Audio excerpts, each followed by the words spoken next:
Você está querendo começar na área de tecnologia, mas tem várias dúvidas aí na sua cabeça que te impedem muitas vezes de avançar nos estudos ou então muitas vezes te deixam aí indecisos ou inseguros na hora de você, de fato, pensar na sua migração ou pensar no seu início de carreira na área de tecnologia. Então, nesse vídeo aqui, eu vou responder as principais dúvidas dos iniciantes na programação que eu recebo lá no meu Instagram, no DevStaff.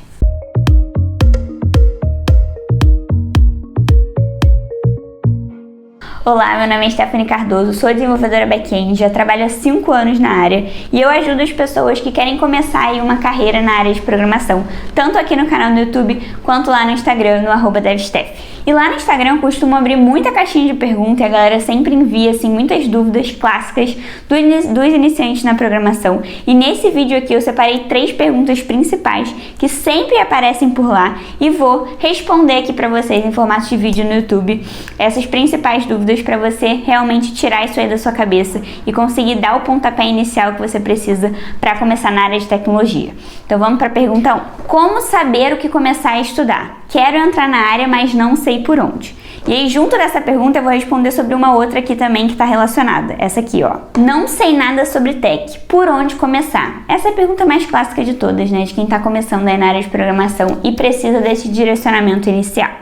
Então, sobre esses pontos de, poxa, o que você precisa começar a estudar, como que você vai começar na área, né? Por onde que você precisa começar? Primeira coisa que você precisa ter na sua cabeça são 3 passos principais. Primeiro, entender sobre as áreas de atuação, escolher uma dessas áreas de atuação e depois você escolher uma linguagem dessa área de atuação para você estudar. Por que esses passos são tão importantes? Para você conseguir começar ali a trilhar um roadmap de estudos, um cronograma de estudos, esse roadmap de estudos, esse cronograma de estudos, ele vai depender da área de atuação que você está querendo entrar. Então, se você quiser back-end, por exemplo, o seu roadmap de estudos vai ser um. Se você quiser front-end, seu roadmap de estudos já vai ser outro totalmente diferente. Então, a primeira coisa de todas é você entender quais são as áreas que você pode atuar. Então, aí, front-end, back-end, dados, mobile, QA.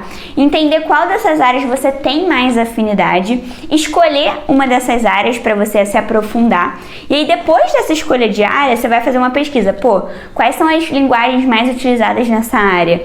Quais são as linguagens que mais são usadas onde eu moro aqui? Qual pode ser a linguagem mais interessante para eu começar a aprender? Para eu começar aqui a me aprofundar nos estudos? Então, esse tem que ser as suas escolhas principais, primordiais, para você começar aí os primeiros passos de fato sentar a bunda na cadeira para estudar. Sem isso, a pessoa acaba ficando naquele ciclo de que, poxa, começa a estudar uma linguagem, então, a pessoa começa a estudar Python, depois ela vai para JavaScript, depois ela vai para Java, depois ela vai para Go, e ela fica nesse vai, não vai, nesse chove, não molha, e que ela não consegue sair do lugar. Então, é importante você ter esse planejamento inicial para que você consiga trilhar o caminho certo, sem você ficar dando muitas voltas e sem você perder tempo. Porque depois de você responder essas perguntas, você vai conseguir o quê? Montar o seu cronograma de estudos, né, com os temas que são importantes para essa área de atuação, para essa linguagem que você vai estudar, e aí trilhar todas as outras etapas, todos os outros pontos que vêm depois disso. E aí eu já vou aproveitar para engatar na próxima pergunta, que era o quê? Dicas para você começar como Dev Júnior, né? O que a pessoa precisa fazer para que ela consiga uma vaga como Dev Júnior? Para você conseguir uma vaga como Dev Júnior especificamente, você precisa de alguns requisitos técnicos básicos que as vagas vão pedir. E aí, Steph, mas quais são os requisitos técnicos básicos? Depende. Depende, por exemplo, da área de atuação que você tiver escolhido. Por isso que aqueles passos iniciais que eu falei aqui nesse vídeo são tão importantes. Porque eles vão trilhar todo o resto do seu caminho. Então, dependendo da área de atuação que você quiser, vão ter requisitos específicos para essa área. Então, por exemplo, back-end vão ter os seus requisitos, front-end vão ter outros, dados vão ter outros, mobile vão ter outros. Por quê? Cada uma dessas áreas usam tecnologias diferentes. Então, vão exigir conhecimentos diferentes para esse Dev Júnior dessa área específica.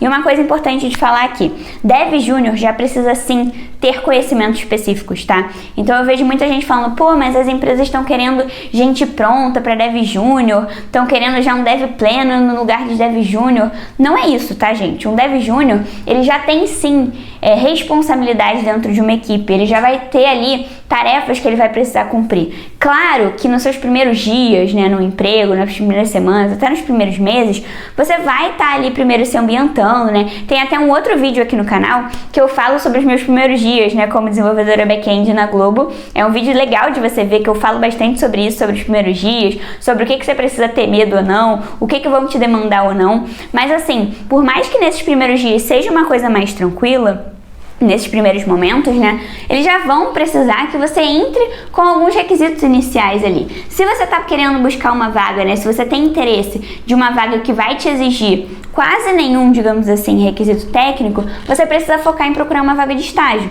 Então você precisa fazer uma faculdade para que você consiga começar a se candidatar a essas vagas de estágio, que aí sim, o estágio vai ter ali uma etapa, né, um processo de até 2 anos para que aquela pessoa consiga se desenvolver ali dentro e aprenda essas habilidades técnicas que vão ser exigidas ali de um júnior, por exemplo. Porque no estágio você fica aqueles 2 anos, né, foi o meu caso, por exemplo, eu fiquei 1 ano e 9 meses como estagiária na Globo e depois eu fui contratada como dev júnior. Quando eu já tinha ali, né, os requisitos que eram necessários, eu fui efetivada como desenvolvedora júnior. Então, depois que você tiver aí, né, pensando naqueles passos iniciais, escolher a área, escolher sua linguagem de atuação, você vai focar em quê? Em ter ali a sua lista de temas que são importantes para você ingressar nessa área que você escolheu, como dev júnior, por exemplo, né? Já se você estiver procurando algum estágio, você precisa só focar ali, basicamente, em estar matriculado numa faculdade, ter disponibilidade para estagiar e talvez te peçam, assim, conhecimento em lógica de programação, em alguma linguagem de programação,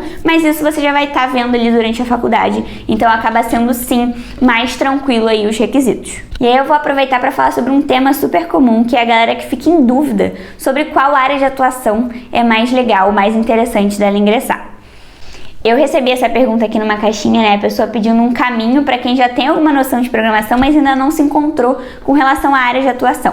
Nesse caso, o que acontece? Não precisa ficar tão nervoso, tão nervosa nesse ponto de escolher a sua área de atuação, porque não é uma coisa engessada, não é uma coisa que você nunca mais vai poder mudar na sua vida. Eu conheço várias pessoas que começaram como front-end, depois mudaram para back-end, ou então começaram como back-end, depois foram para dados. Isso é a coisa mais natural do mundo.